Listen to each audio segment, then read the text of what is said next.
Hi fellow gamers, I'm Jenny from All About Fun and Games. I'm glad you're here. In this episode, I'm going to share my top 10 favorite games that I played while growing up, which was the 70s or 80s, so I give my age away a little bit there. And as a collector of games, I realized there are many other games that I didn't have growing up that might have been my favorites. But please know these are the ones that I had, and these are the ones that I played, and this is the top 10 favorite. First, I'd like to start with honorable mentions. Those games that we all remember playing growing up, those old standbys, like Life, Monopoly, Sorry, Operation, Connect 4, Stratego, Chinese Checkers, Aggravation, Trouble, Mousetrap. They were all great games, and although they did not make my top 10 favorite, I do have them in my collection, and I did enjoy playing them. But anyway, let's get to my top 10 favorite games I played while growing up. Number 10 on the list would be Happiness. It's a game from 1972. Some games I have added into my collection, but this is the actual game that we played growing up. So the box is in pretty rough shape because we played with them hard. The object of Happiness is to move along the various paths on the board, collecting keys of which you need to place on your rainbow of happiness. The first player to do so wins the game. Number 9 is Pente.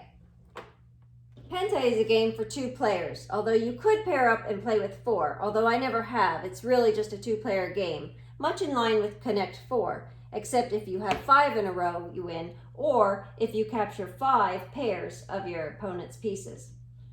Players take turns placing their pieces on the intersection on the board, starting at the central intersection. They continue on until either one player captures 5 pairs, which they capture like that, or they get 5 in a row. And that's that game. Players either get 5 in a row or capture 5 pairs. Number 8 is Spy versus Spy. Love those. Spy vs. Spy is a game for 2 or 4 players. I think I liked it mainly because I love the spy characters. The object of the game was to be the first to get a certain number of bombs back to the home space.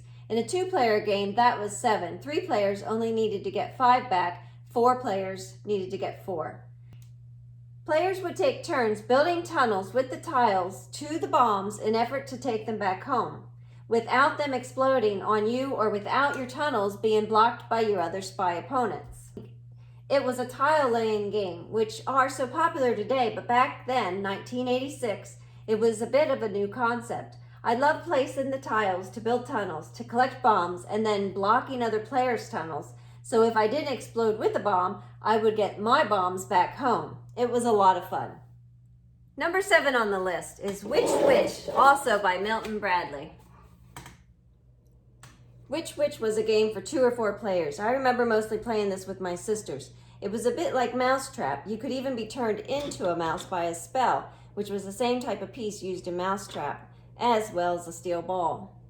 But as you moved around the board, different contraptions would affect gameplay.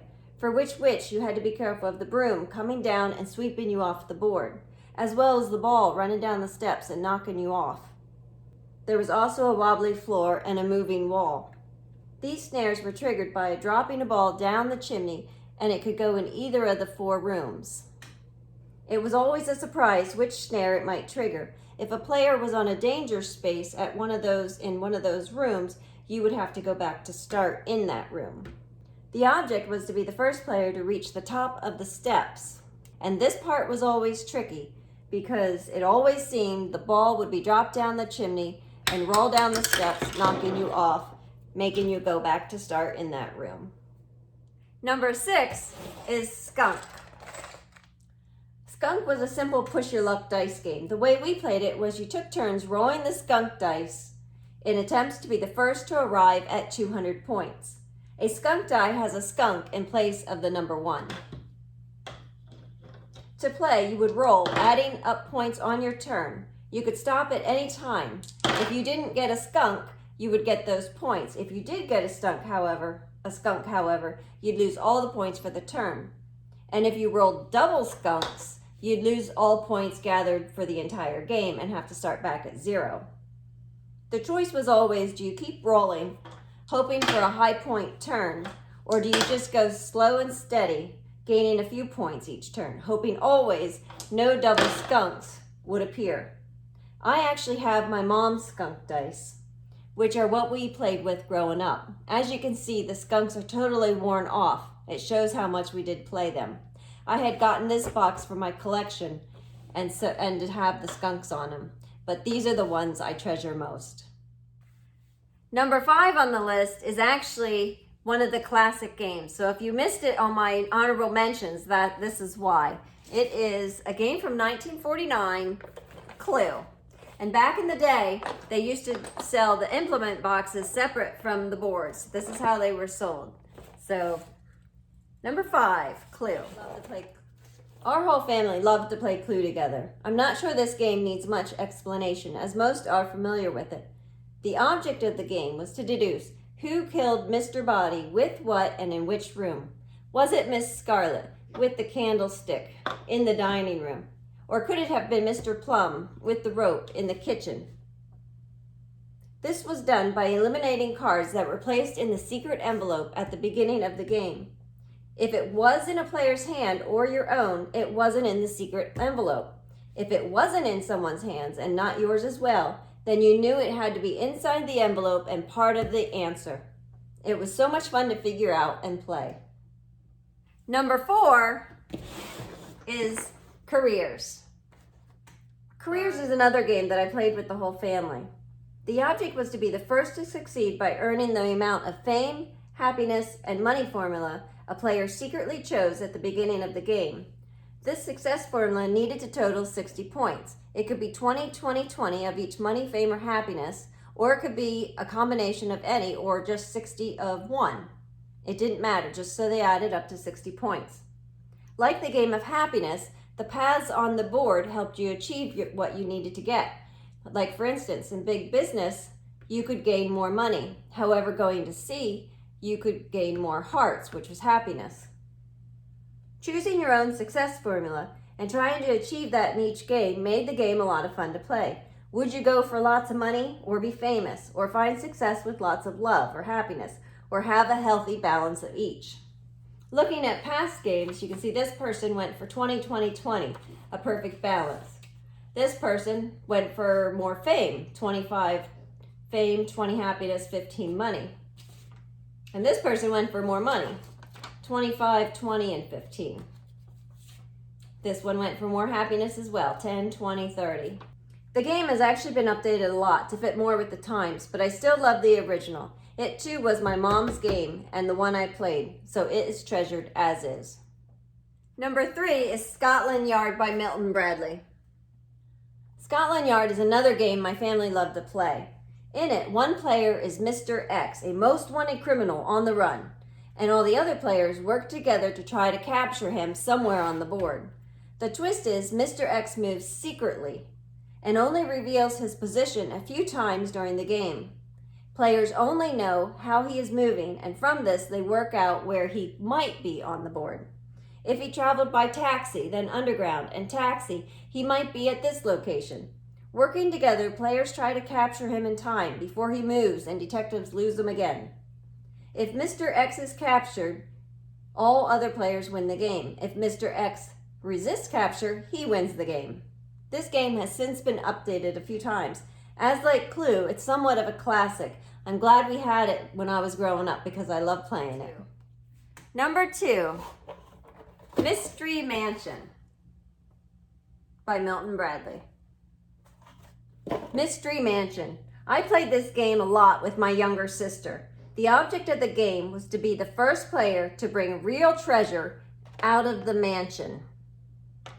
In order to do that, though, you first had to build the mansion, search the rooms with search cards and gain clue cards, find out where treasure might be hiding, have the matching key, and finally carry the treasure chest back out without it being stolen by another player. Also, not until you were back home were you able to check if it was filled with gold or jewels, or maybe just cobwebs.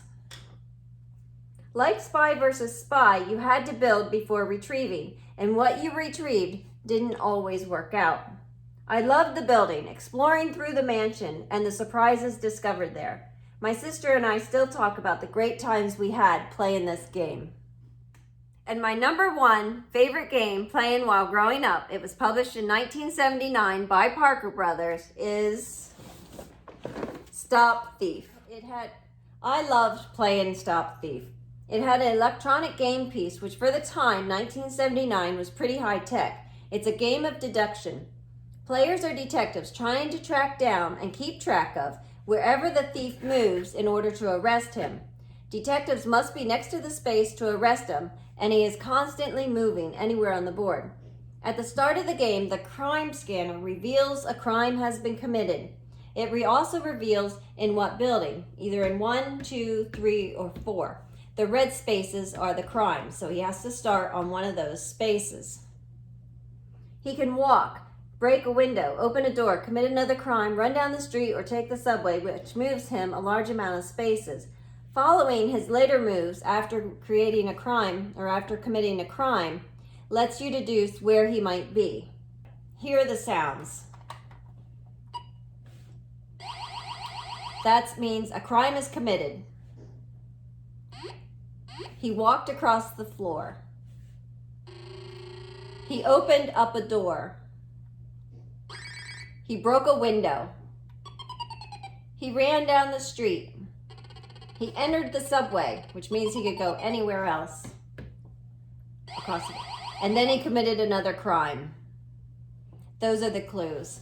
So by following the clues, you can figure out where he might be. If he did crime, door, walk, walk, door, he could be there. But maybe he went crime, door, crime, crime, door, crime. It was so much fun to play. You won if you were the first to collect $2,500 in rewards for arresting criminals. However, we often played just for the fun of it, and it was. So they were my top 10 favorite games that I played while growing up. Thanks for watching, and I'll see you next time here at All About Fun and Games.